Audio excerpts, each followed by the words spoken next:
Howdy, folks. Welcome back to CS128-Honors. Today is another lesson on parallelism and concurrency.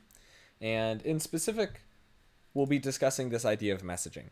So we've seen all of these issues that arise when you have multiple threads working with shared data. And so a big question becomes, do we have to share data? Are there any other ways to allow threads to coordinate without sharing data between one another? And the answer is yes. But before we get started with today's content, some quick reminders. We'll be releasing MP2 this Friday. This will be due 2 weeks from now, or 2 weeks from this Friday, 10/29. This MP will work with messaging and multiple threads and a little bit of ownership and stuff like that.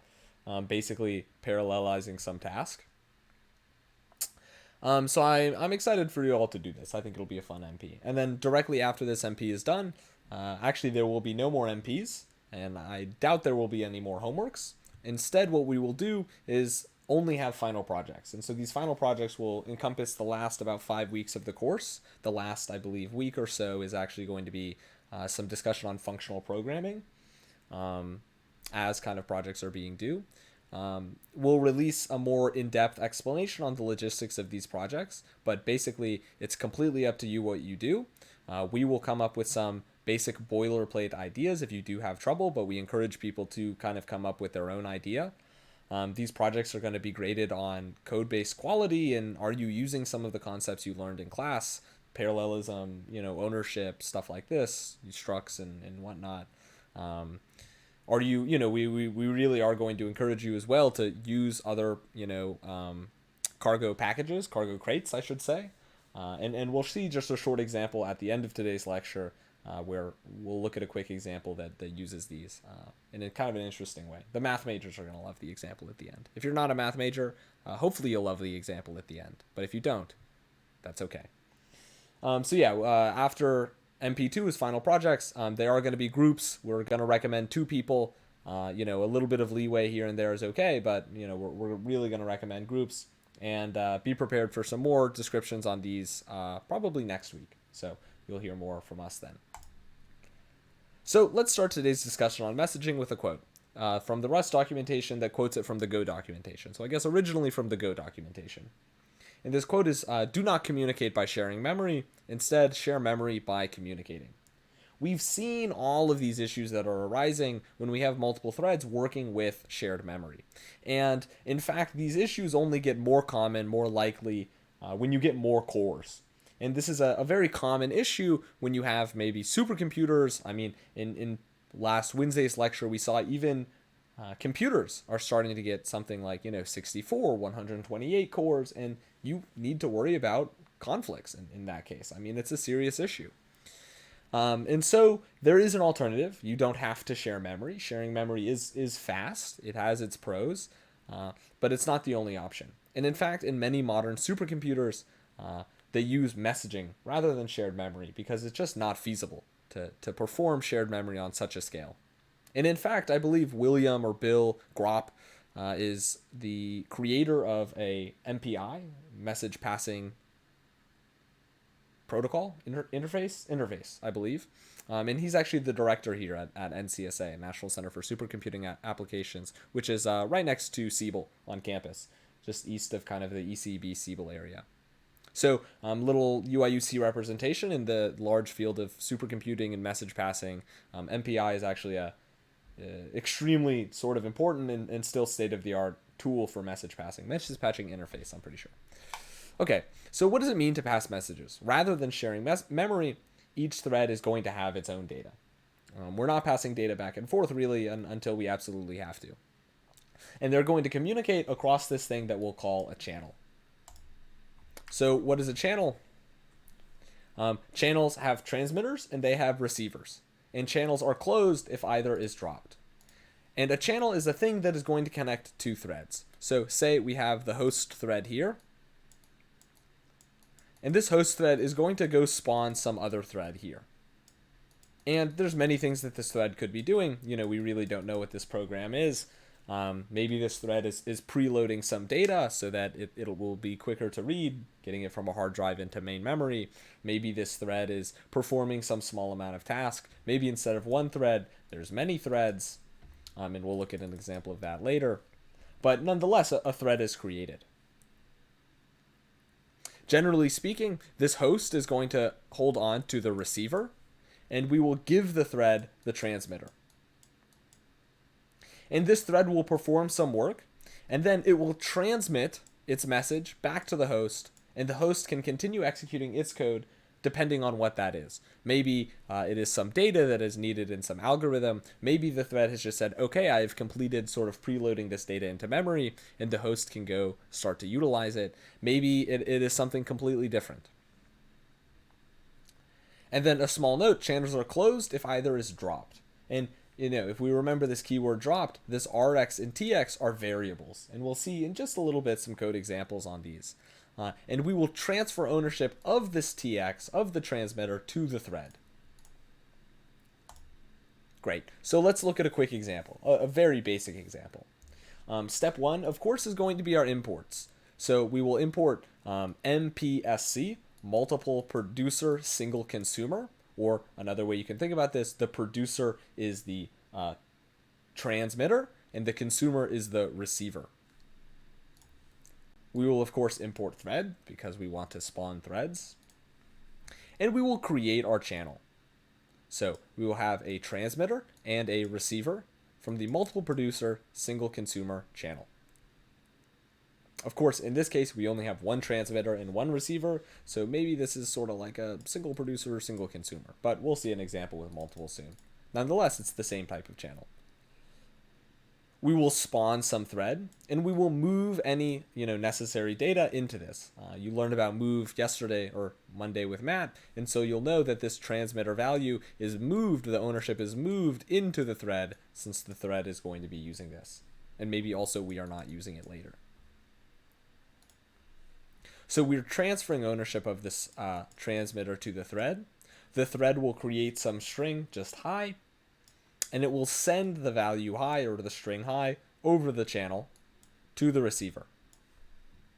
Okay, in the meantime, so let's look at this from the main thread's point of view. We create some channel, we spawn some thread that executes some code, and then we wait. We're going to hit this rx.receive, and this is a blocking receive, and so we're going to sit here and we're going to wait for the transmitter to send some data. Upon sending some data, we'll unwrap it. Same reason we unwrap as Wednesday. If this was an error, we want to panic here. So we'll unwrap this value in the off chance that it's an error and we want our program to end.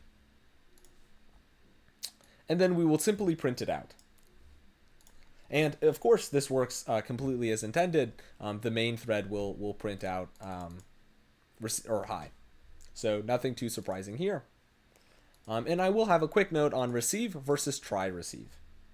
So in this situation, once we hit this line here with the rx.receive, this is what we call blocking. The main thread will not continue. It does not have this data yet, and that's okay. It's not going to continue doing work until it gets this value from the receiver. And if potentially, because this is multiple producer, single consumer, maybe there's many threads, all of which are sending some data, it will, once it gets a message, continue from this. Okay, so it's not, it doesn't know how many there are necessarily. So once it gets a message, and we'll see an example of that too very soon. Additionally, alternative to receive, there is try receive, which is what we call non-blocking. This is going to instantly return a result type, either OK or error. And the reason for this is because, maybe we have some work that we need to be doing in the meantime. Maybe the response from this thread means we can go do some other work, or we can go do some additional work, or we can speed up our work. But the main thread can do some stuff while it's waiting, and it might not be efficient to just sit there and wait for the response. And so maybe if you're using try receive, you have some sort of idea of like some for loop, or even a while loop, where you do some work, and then you check try receive. And based on the response that you're getting from this try receive, either OK or error, you can either continue to do this work, break out of the for loop, do some additional work, who knows. So just some common patterns there. Okay, so we have this example, but what happens if we add this line? So after we send the value across the transmitter, we will print out the data here. Of course, you might be able to realize that this is kind of going back into that issue of shared memory. And so at this point, it's highly likely that both our main program is printing the value of val, maybe even writing to the value of val, while our thread is also reading or writing to the value of val. And this, of course, is not allowed. This is shared memory. And so the important thing to kind of take away from this is when we call this send, let me go back to the previous slide. When we call this send, we are transferring ownership of the value out of the thread. This thread no longer owns the value. We cannot call it later. Keep that in mind. Okay, let's look at a quick example with sending multiple values. So once again, we will include our imports. MPSC thread will additionally include time duration, which we've used I think a couple times now just for weights. We'll spawn our channel, we'll create our channel and spawn our thread, moving the value of the transmitter into the thread. And inside the thread, it's very simple. We create a list of strings, high from the thread. We will, one by one, send this value across the channel and wait 1 second before sending the next. And as you might expect, this goes high from the thread, waiting 1 second in between each.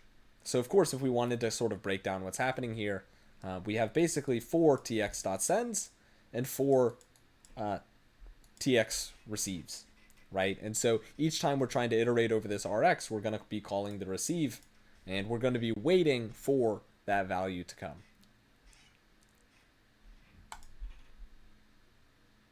Okay. And then let me just mention one more thing. Once this for loop runs out, the tx is out of scope, and the program knows that this channel is now closed.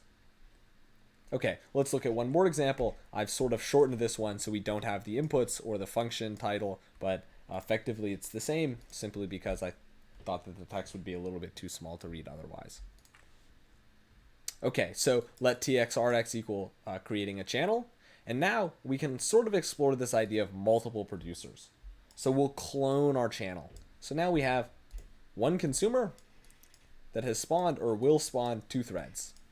So main thread, I'll call this first one thread 1. Actually, I'll call it thread 0, and this second one thread 1. Okay. Thread 0, which is going to be this thread here, is going to receive tx1. Well, I'm going to flip the names of the threads. This is going to be T1, because I think T1 goes well with TX1. So thread 1 receives TX1. Thread 2, we move the ownership of TX. We call this T0. Wonderful.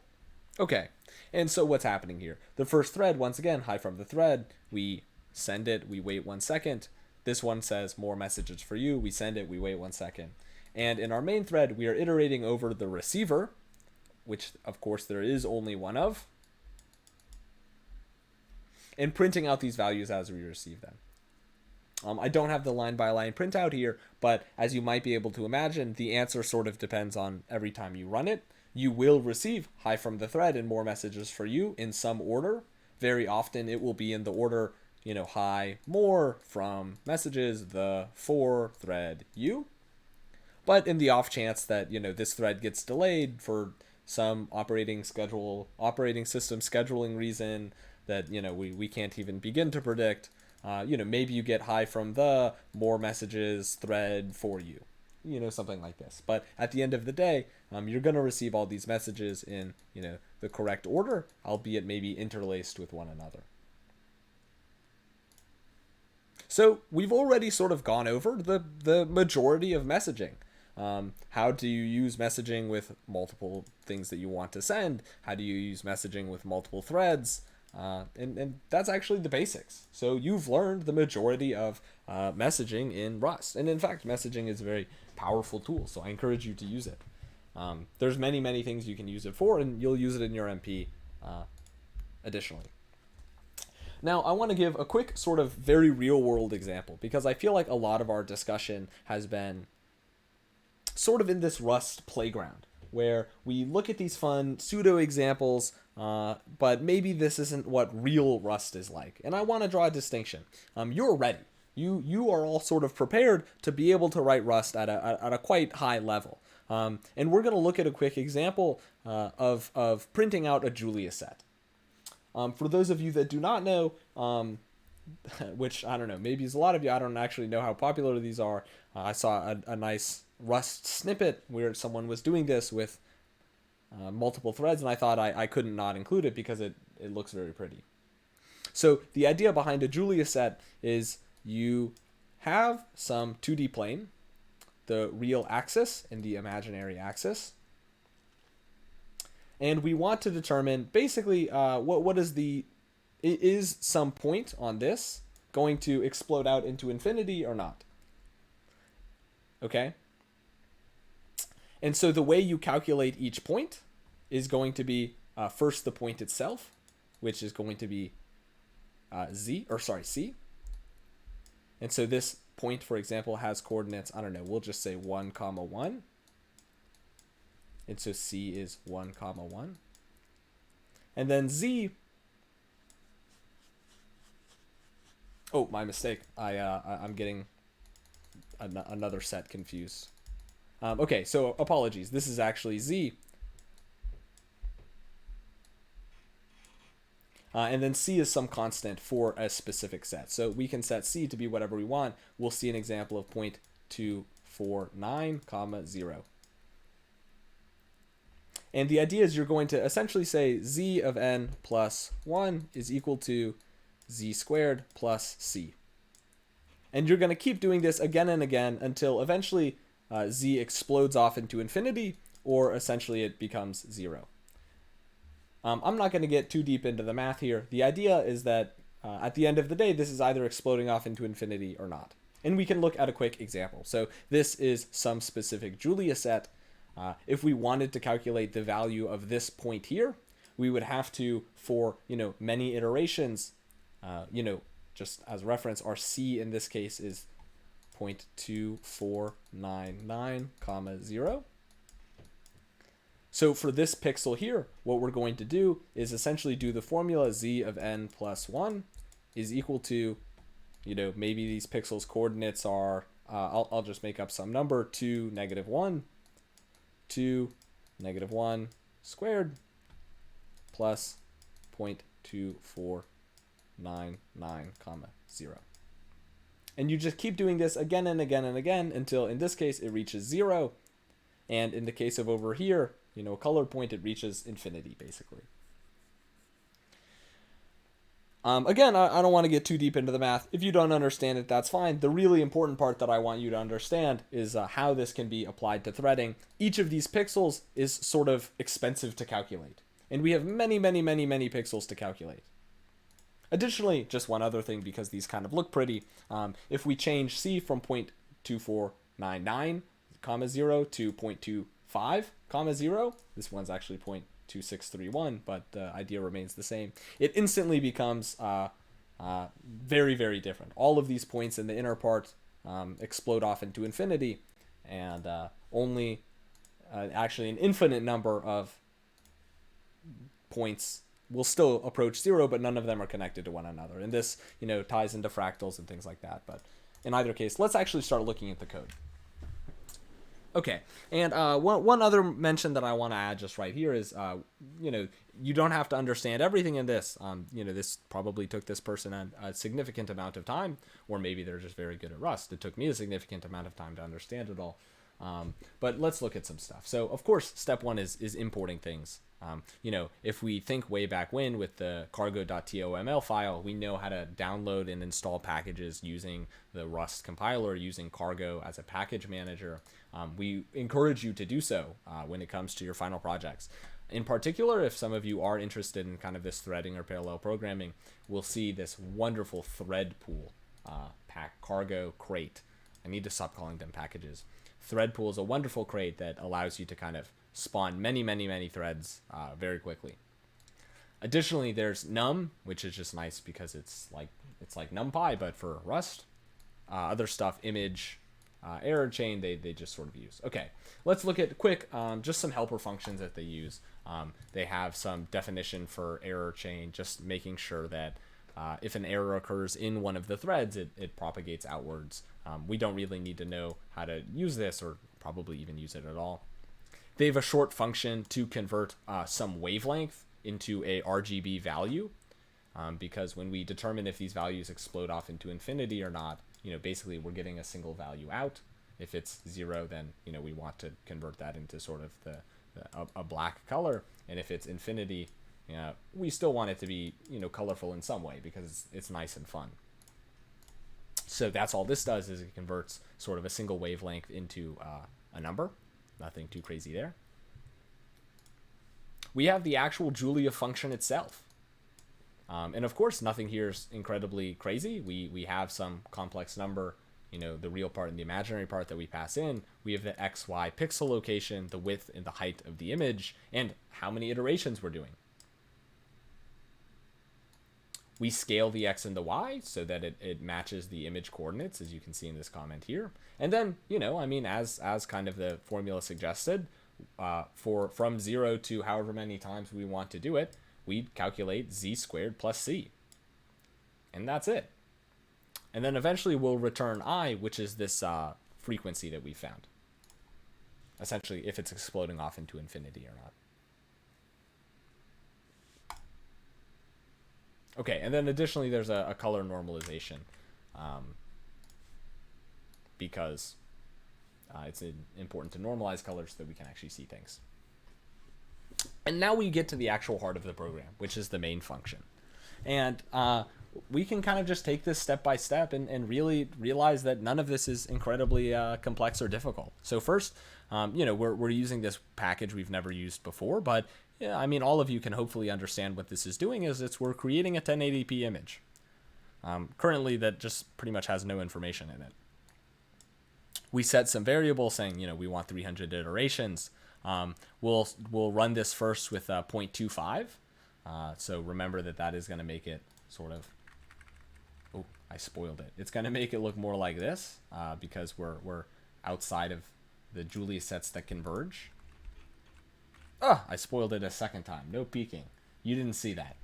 And then we'll create a pool. And all a thread pool does is it says, hey, create, some number of threads. And what I'll do is I'm going to call pool.execute with some function, and I'll get this kind of queue of functions to be executed. And the thread pool is going to manage mapping these threads to these functions.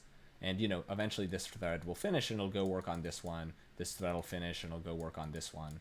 So it's quite handy, actually extremely handy. So I encourage you all to, use this if you have some highly parallel task that needs to be done.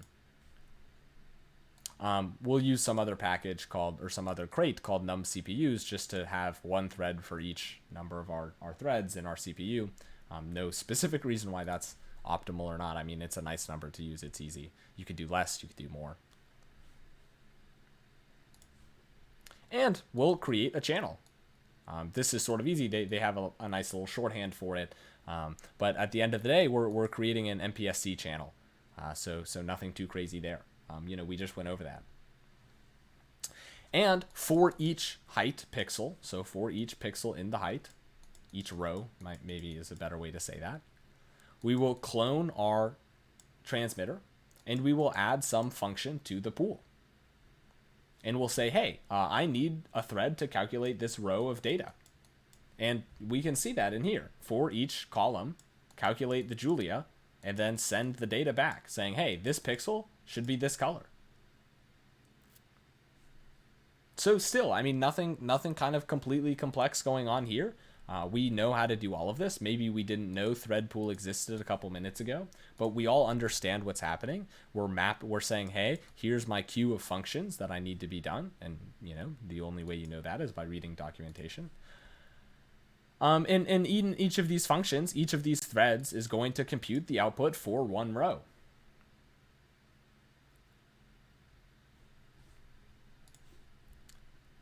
And then eventually, for each kind of pixel needed, we're going to receive the value, and we will place that pixel's value. Of course, we don't need to receive them in the correct order, right? We just need to make sure we're receiving the correct amount, or else we might be waiting for more than we expect, or maybe we'll skip out on some.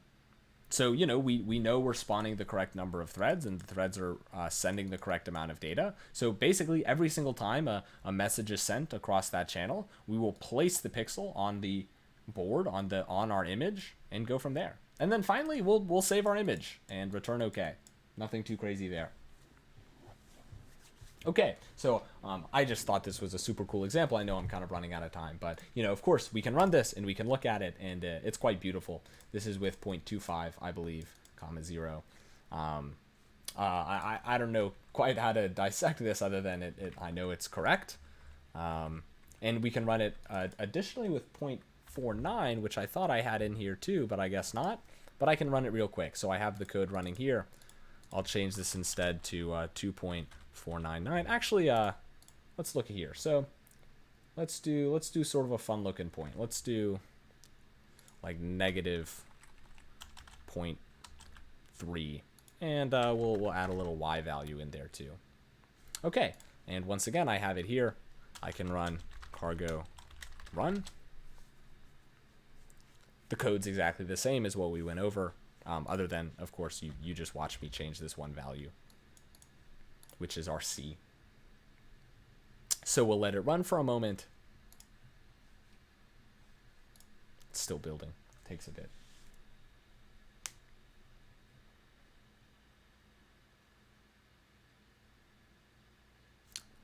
It's running.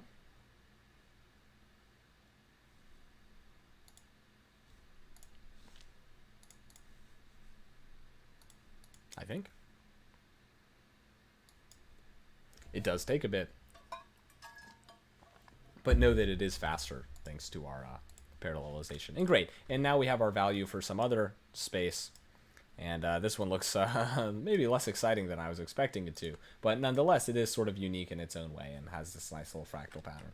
Okay, so maybe all of you math majors really enjoyed this. If you're not a math major, I hope your big takeaway is, you know, we can do this. And in fact, in sometime in the 1980s, what was his name? Benoit Mandelbrot created the Mandelbrot set and basically said, okay, for what value of C does the Julia set converge or diverge? So if you pick a point here, this is for C, maybe, you know, negative 0.1, comma 1. We know that the Julia set converges or has the big filled in area in the middle. And the Mandelbrot set in and of its own is incredibly complex and has much, much greater mathematical implications that I won't even begin to get into because I don't know them. But the important part that I want you to understand is the only reason this was kind of discovered in the 1980s was because doing this by hand is impossible. Calculating the Julia set for each pixel for, you know, 300 times per pixel for every pixel, and then doing that for all values of C is impossible. And so instead, what he did was he used the computer, and he had access to some of IBM's sort of first more powerful computers, and he was able to do this. And of course, if we were 30 years earlier and I was teaching you this and you created this plot, you would win hundreds of Nobel. Well, I actually don't think he won the Nobel Prize, though I'm sure many people think he should have. But you would win, you know, many, many awards and be world famous, and you'd be being talked about 30 years from now in another class. So just know, you know, that the tools that we're using are incredibly powerful and are maybe Nobel Prize worthy if you get to it fast enough. Okay, so just some fun little tidbits there. I know this lecture went a little bit longer than normal, so I apologize for that, but I get excited about this stuff. In any case, good luck on MP2. Don't be afraid to come to office hours. Bye-bye.